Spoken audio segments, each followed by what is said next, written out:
Students, आज के lecture में हम पढ़ेंगे एनिमल लाइक प्रोटिस्ट के बारे में। तो जो एनिमल लाइक प्रोटिस्ट हैं इन्हें प्रोटोजोआ भी कहते हैं।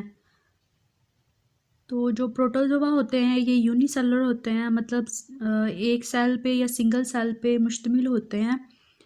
और ये प्रोटिस्ट ज़मीन पर कैसे आए, क्योंकि जो प्रोटिस्ट होते हैं ये माइक्रोस्कोपिक होते हैं और ये आम आँख से नज़र नहीं आते। इनको देखने के लिए माइक्रोस्कोप इस्तेमाल की जाती है। तो जो प्रोटिस्ट है वो ज़मीन पे कैसे आए और कब आए, और ज़मीन पे जो लाइफ की जो इनिशिएशन थी प्रोटिस्ट के हवाले से वो कब हुई। तो जो फॉसिल रिकॉर्ड है प्रोटिस्ट और इसके अलावा जो एनिमल के जो फाइलम्स हैं, फाइलम कहते हैं ग्रुप को, ये शो करता है कि जो प्रोटिस्ट और इसके अलावा एनिमल फाइला है ये कैम्ब्रियन पीरियड में आए। तो जो कैम्ब्रियन पीरियड है ये आज से 550 मिलियन ईयर्स इगो का पीरियड है। कैम्ब्रियन पीरियड है क्या? ये एक तरह से एक ड्यूरेशन है, एक तरह से एक टाइम है।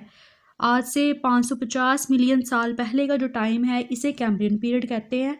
और तब प्रोटिस्ट और इसके अलावा एनिमल फाइला आए। और ये पता कैसे चला? ये फॉसिल रिकॉर्ड के ज़रिए से पता चला। जो फॉसिल रिकॉर्ड है वो क्या होते हैं? फॉसिल रिकॉर्ड का मतलब ये होता है कि बहुत से इस तरह के जानदार होते हैं जिनमें प्लांट भी होते हैं और इसके अलावा एनिमल्स भी होते हैं। जब कोई भी नागहानी आफात आती हैं या इस तरह के इवेंट्स आते हैं जिसमें ज़लज़ला हो गया या सैलाब हो गया, तो बहुत से जो जानदार होते हैं वो ज़मीन के अंदर दबे हुए रह जाते हैं। अब ये जो ज़मीन के अंदर हज़ारों साल दबे हुए जो जानदार होते हैं, इनके जो बाक़ियात होते हैं जिनमें इनका स्केलेटन होता है, इनका ढांचा होता है, या और तरह के भी फॉसिल्स होते हैं जिसमें इनके प्रिंट्स होते हैं, इम्प्रेशंस होते हैं, इमेजेस होते हैं, इन्हें फॉसिल रिकॉर्ड्स कहते हैं। तो साइंटिस्ट जो हैं ये फॉसिल रिकॉर्ड को देखते हैं और फॉसिल रिकॉर्ड को देखने के बाद ये अंदाज़ा लगाते हैं कि जो जानदार है वो पहले कब प्रेजेंट था और कितना साल जो है ना वो पुराना है।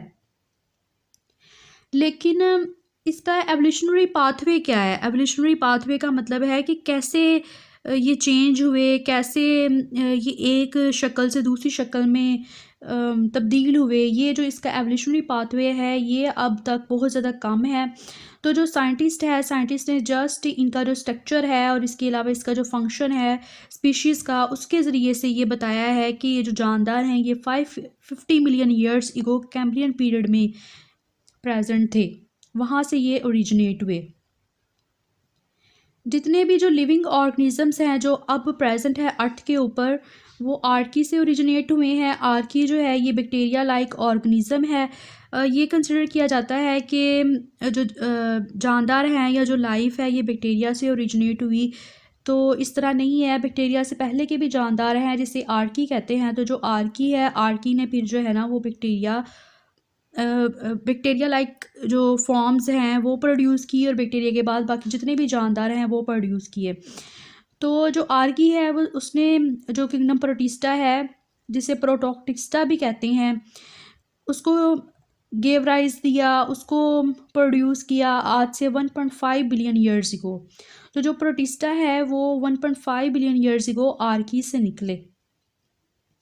प्रोटिस्टा क्योंकि प्रोकैरियोट्स हैं, तो प्रोकैरियोट्स किस तरीके से बने और फिर प्रोकैरियोट्स से यूकैरियोट्स किस तरीके से बने, ये एंडोसिम्बियोंट जो हाइपोथेसिस है इसके ज़रिए से इसको एक्सप्लेन किया जा सकता है।